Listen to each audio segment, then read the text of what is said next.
Sud Radio Berkov dans tous ses états, midi 14h. André Berkov. En France n'est une surprise pour personne, le système hospitalier va mal et si vous pensiez que la crise sanitaire allait provoquer un sursaut, eh bien vous vous trompiez, André. Ah bon ? Alors c'est incroyable, vous me dites que le système va mal, c'est vrai qu'on se demande ce qui se passe. Alors ce qui se passe, je vais vous dire, hôpital d'Évreux, Maud. Hôpital d'Évreux, faute de moyens, le centre hospitalier d'Évreux a dû faire appel à la population pour ouvrir plus de lits. L'établissement hospitalier a opté pour un emprunt citoyen. On en est là en France, l'emprunt citoyen avec 400 000 milliards, de dettes, hein, vous le savez. Alors après Saint-Lô dans la Manche et Fréjus-Saint-Raphaël dans le Var, c'est le 3e hôpital à se lancer dans le financement participatif. Voilà, vous savez, chaque prêteur peut verser entre 1 000 et 10 000 euros, placement rémunéré à 2,8% brut par an. Voilà, c'est-à-dire chaque année pendant 7 ans, l'hôpital promet de rembourser aux généreux prêteurs aussi une part de leur capital et intérêt. Eh bien pourquoi on en est? Vous imaginez en France, meilleur système de santé du monde pendant des décennies, voire des siècles. Ouverture de 22 nouveaux lits, d'hospitalisation dans plusieurs services en décembre 2025. Oncologie, neurologie, rhumatologie, etc. Désengorger les urgences. L'hôpital espère récolter 100 000 euros pour un projet qui lui coûtera 380 000 euros et devrait débuter mi-octobre. Voilà, c'est une invitation adressée à nos concitoyens à devenir acteurs de la santé publique. C'est ce que déclare Jérôme Riflet. Alors attendez. Est-ce qu'on peut un tout petit peu poser les bras nous en tombent? Vous avez vu combien d'associations Théodule, de bureaux Théophraste, combien de commissions, on crée des commissions, comme disait l'autre, quand on résout pas un problème, on crée une commission, plus une commission, plus une commission. Combien de certaines associations, certaines travaillent très bien, qui ne servent à rien, qui utilisent l'argent du contribuable. Combien d'aides, on a parlé de l'Agence française du développement, qui donne du Cameroun à la Chine en passant ailleurs, des dizaines de millions avant de penser à la France. Non mais attendez, on peut regarder ce qui se passe un tout petit peu ici. Et pendant ce temps, on a parlé des frais, par exemple de la mairie de Paris, d'Anne Hidalgo, par exemple le maire PS du 18e arrondissement, Éric Lejoindre, fait laver entre autres ses chemises aux frais des contribuables, paraît-il. Il sait refaire des repas magnifiques dans un grand... Très bien. Mais alors dites-moi... Anne Hidalgo a refusé pour la 4e fois de donner les détails de ses notes de frais en 2020 et 2024. Ces documents montrent des dépenses qui s'élèvent à plus de 200 000 euros notamment pour compléter sa garde-robe. Mais attention, on va pas faire des boucs émissaires. Il n'y a pas que Anne Hidalgo est le maire de tel ou tel arrondissement. Il y a, au niveau des dépenses de l'État, des dépenses de fonctionnement, il y a un coulage, il y a un gaspillage, tout le monde le sait. Il y a un audit qui n'est jamais fait. Et vous avez aujourd'hui des hôpitaux, je recite, Saint-Lô dans la Manche, Fréjus, Saint-Raphaël dans le Var, Évreux, qui doivent, oui, il faut le dire, mendier auprès des citoyens qui déjà sont taxés jusqu'à l'os. C'est ça, c'est pour avoir quelques lits et quelques chambres d'hôpital. Mais c'est quoi? Mais on est où là? Franchement, on est où dans cette espèce de gaspillage formidable pendant qu'on s'ébat un peu partout, qu'on fait des grandes déclarations politiques sur le monde et la géopolitique, et on est infoutu de s'occuper de ses concitoyens sur la santé ailleurs. Franchement, vraiment, il y a des moments où il y a des coups de pied occultes qui se perdent.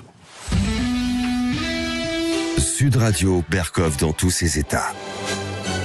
Invitée sur RTL hier pour promouvoir le film Moi qui t'aimais, une sorte de biopic sur Montand et Signoret, Marina Foïs a profité de l'occasion pour exprimer son opinion sur l'immigration et le moins qu'on puisse dire, c'est que ça n'est pas passé inaperçu. Écoutez. Il y a une chose que je comprends pas, c'est qu'on est à une époque où on parle beaucoup de bienveillance et d'empathie, qui sont des mots qui reviennent tout le temps. Je ne comprends pas le problème empathique vis-à-vis du sort des migrants, surtout dans un pays comme la France où les Français sont tous très attachés à leur culture, à leur terre, à leur région.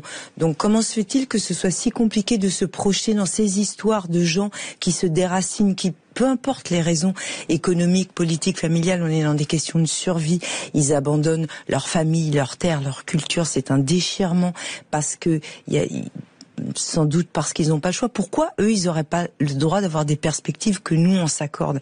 C'est quoi, comment fonctionne le principe de hiérarchisation de l'être humain qui fait que toi, tu as le droit à une vie décente et pas toi? Le problème, il est politique. C'est pour ça que je demande des chiffres.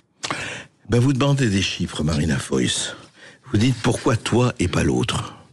Oui, c'est une question qui se pose et qui est légitime et qui part de bons sentiments. Sauf ce qui est une question, excusez-moi, chère Marina Foïs, qui prouve qu'au UV, je ne sais plus sur quelle planète. Est-ce que c'est la planète Mars ou la planète du cinéma subventionné? Je ne sais pas. Vous savez ce qui se passe aujourd'hui? C'est très simple. Vous avez énormément de migrants et vous seriez, et moi je serais à leur place, j'aurais envie de venir. Mais combien? Dizaines de millions? Centaines de millions? Vous dites pourquoi pas? Mais accueillons tout le monde, évidemment. Mais accueillons tout le monde. Mais qu'est-ce qui vous concerne? Savez-vous que l'immigration régulière et irrégulière inclus représente un coût brut chiffré à 75,1 milliards d'euros pour une avance publique? Vous demandez des chiffres?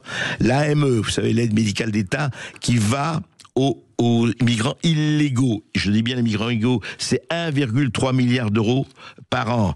Vous savez que selon l'OCDE, les prestations non contributives perçues par l'ensemble de personnes nées à l'étranger, c'est la moyenne à 20 milliards d'euros par an. Vous voulez des chiffres? La CNAF, l'allocation non contributive versée aux foyers d'étrangers, allocation aide au logement RSA, pourrait représenter 9 milliards d'euros. Alors moi je veux bien, on aide AME, transport, etc., etc.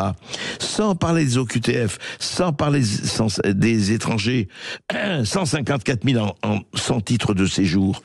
Mais dites-moi, vous pensez un tout petit peu aussi aux Français qui dorment dans la rue?